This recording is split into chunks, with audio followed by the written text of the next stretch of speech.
You think more choices mean more freedom. But what if they actually make you miserable?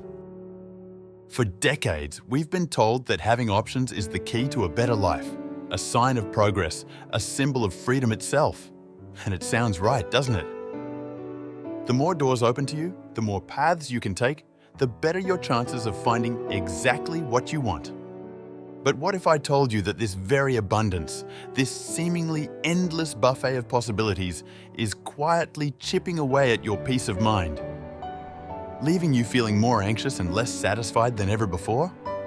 We're living in a world drowning in options, from what coffee to buy to what career path to chase, and it's creating a unique kind of modern stress. We think we're gaining control, but in reality, we're often just setting ourselves up for a quiet, nagging dissatisfaction. Think back to the 1960s. If you had choices then, it often felt like a true opportunity, a rare chance to break free or improve your life. A couple of options for a new car, a handful of TV channels, maybe a few career paths after school. Back then, choice felt like a privilege, a step up. But today, having choices often means anxiety. It's not about what you can choose, but what you might miss out on. We've moved from a world where opportunity was defined by the presence of a few good options to one where anxiety is fueled by the sheer volume of choices, each one demanding a piece of our mental energy. It's like standing in front of an overflowing dessert bar, so many delicious things, but instead of joy, you feel a tightening in your chest. The fundamental problem, the real kicker, is surprisingly simple.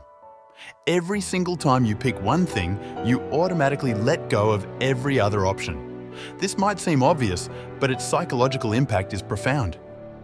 When you choose a specific job, you're not just saying yes to that job. You're saying no to all the other potential jobs, salaries, colleagues, and experiences that were on the table. When you decide to order the chicken, you're not just getting chicken, you're passing up the steak, the pasta, the fish. In a world with few choices, these trade-offs felt natural, unavoidable. But in our current landscape, where every decision feels like a fork in a 1,000-lane road, the act of foregoing becomes a heavy burden. And here's where your brain steps in to complicate things. The moment you make a choice, especially a big one, it's like a little voice starts whispering in the back of your head, always asking, what if the other one was better? Did you pick the right phone plan? Is this the best streaming service? Should you have gone to that other university, even though this one felt like a good fit at the time? Your mind starts to play a relentless game of what if, constantly second-guessing, constantly comparing your chosen path to all the paths you didn't take. This isn't just a fleeting thought. It can become a persistent hum of doubt, gnawing at your satisfaction. It's a mental loop that drains your energy and makes it incredibly hard to truly enjoy the decision you just made. This whole phenomenon isn't just some vague feeling. Psychologists have a name for it. They call it the paradox of choice. It's a term coined by psychologist Barry Schwartz, who argues that while some choice is good, an excessive amount of choice can lead to significant psychological distress. His research, and that of many others, shows that the more options you have, the less satisfied you feel with the final selection. Think about it. When you had fewer options for a pair of jeans and you found one that fit, you were probably pretty happy. Now you can browse hundreds of styles, washes, cuts, brands online, and even after you buy a pair, there's a good chance you'll keep wondering if there was a better, more perfect pair you just didn't see.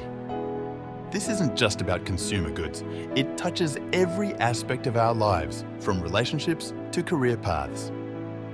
So why does this paradox hit us so hard? There are a few major contributors to this creeping dissatisfaction and regret. First, there's the sheer mental energy it takes to sift through countless options. Our brains aren't wired to process an infinite amount of data efficiently. Each additional choice adds to the cognitive load, making decision-making a tiresome chore rather than an empowering act. Have you ever felt exhausted after just trying to decide what to watch on Netflix? That's your brain working overtime. Then there's the exponential increase in the potential for regret. When you choose between two things, you have one alternative to regret. If you choose between 100, you have 99 alternatives to regret. This vast landscape of what-ifs makes us incredibly susceptible to feeling like we made the wrong call, even when our chosen option is objectively good. We don't just evaluate our choice in isolation, we constantly compare it to all the dazzling untaken paths. And let's not forget FOMO, the fear of missing out. In an age of constant social media updates and carefully curated highlight reels, we're constantly bombarded with images of other people making seemingly perfect choices. Our friend got a dream job, someone else is traveling the world, another launched a successful side hustle. Each perceived better choice by someone else fuels the fear that our own decision wasn't good enough, that we missed out on something truly spectacular. This constant comparison, both with imagined alternatives and real-life examples, is a recipe for chronic dissatisfaction. It makes us hyper-aware of the opportunity cost of every decision, amplifying the feeling of loss. Ultimately, the problem isn't always the decision itself. Sometimes, the issue lies in this vast, often overwhelming illusion of unlimited choice.